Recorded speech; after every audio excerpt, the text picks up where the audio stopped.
Here we go. Ready? Oh, who's better than me? Yeah.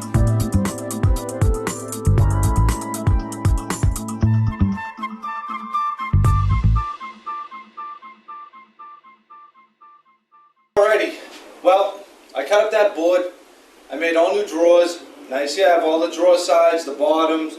I got little tiny pieces of wood everywhere. If you think this is the hard part, I'm going to show you something in a second. So, these are the sides basically, you know, and they're a 1/4 inch thick, which is really, really thin. And they're kind of too thin to run a dado in to receive the bottom panel. So what, you know, what they used to do and what we decided to do is put a little strip that gets glued on the side of the side.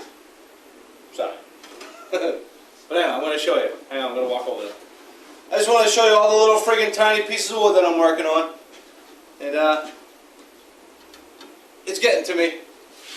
But that's alright. You know, as soon as you think something's getting easier, it just isn't. Alright. Where the heck are I? Where am I? Okay, this is the side, obviously. It goes in. You know what I mean? Like this here. And this is the outside, this is the inside, and the bottom is going to get run into a rabbit, a dado, like so.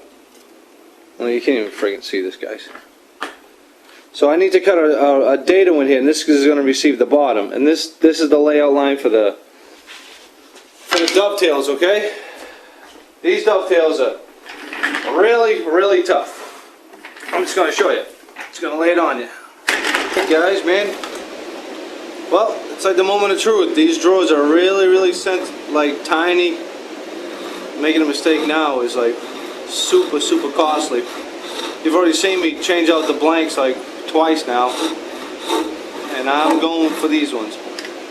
And I really don't want to cut through the lines on the top and the bottom here. Even though you're not going to see this and I have to take a lot of this material out. I'm just trying to elevate my game because you know what, I've made enough friggin' mistakes for this whole piece, in my opinion, but this monster's gonna dictate the work, you know what I mean?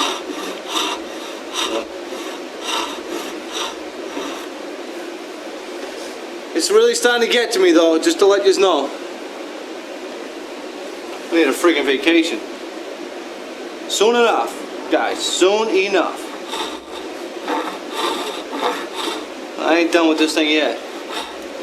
You know what I mean? Only the strong can survive, right?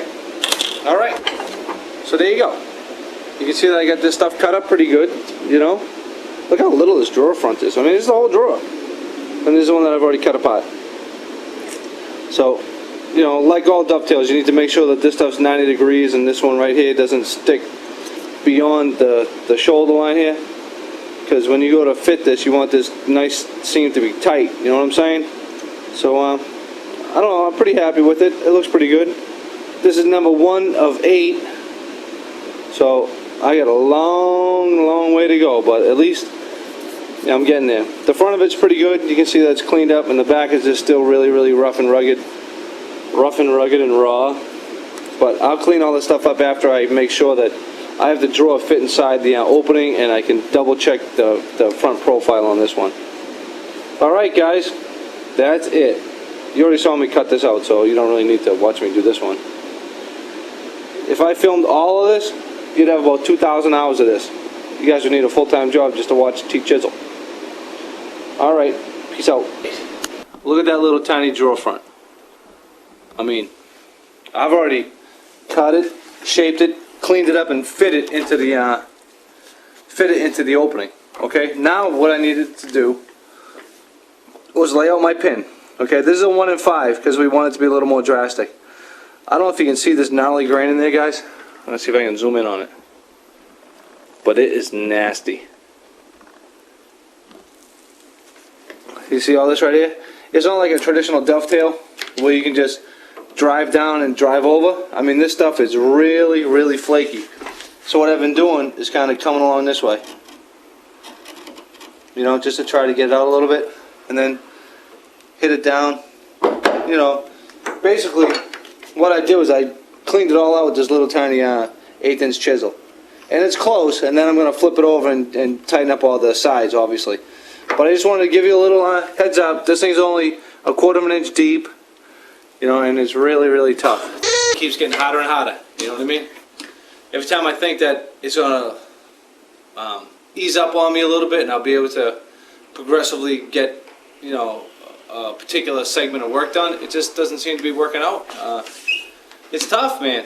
It's July. I feel as though I'm a couple of weeks behind. I was hoping to get that pigeonhole assembly done before my birthday, obviously, which was June 18th. That's come and gone. So now what I'm really shooting for is the end of July to have that whole interior pigeonhole assembly done with the feet on it and the carving on the base molding and all that stuff. And Steve will be working on the drawers. He got a busy summer, so, you know. The drawers I'm really not too worried about. They'll get in there when they get in there. But if I can get this pigeonhole done, get the feet on it with the base, and then be working on the top, come, you know, August, September, you know, October, you know, I don't know, man. It's going to be a tough friggin' build to get it done by October. I think once I get through this pigeonhole assembly, I'll get in there. I mean, look at this drawer. I don't want to take it out of the thing. I mean, look at this thing. See all the crazy looking grain? I mean, that is just messed up. So once I do this, I need to run a groove in here to receive the bottom. So each day, Dave, the price of making mistakes goes up, uppity, up. You know what I mean? But I shut the AC off and the fan, and I'm tripping over my so I'm gonna go put the thing back on. Peace out.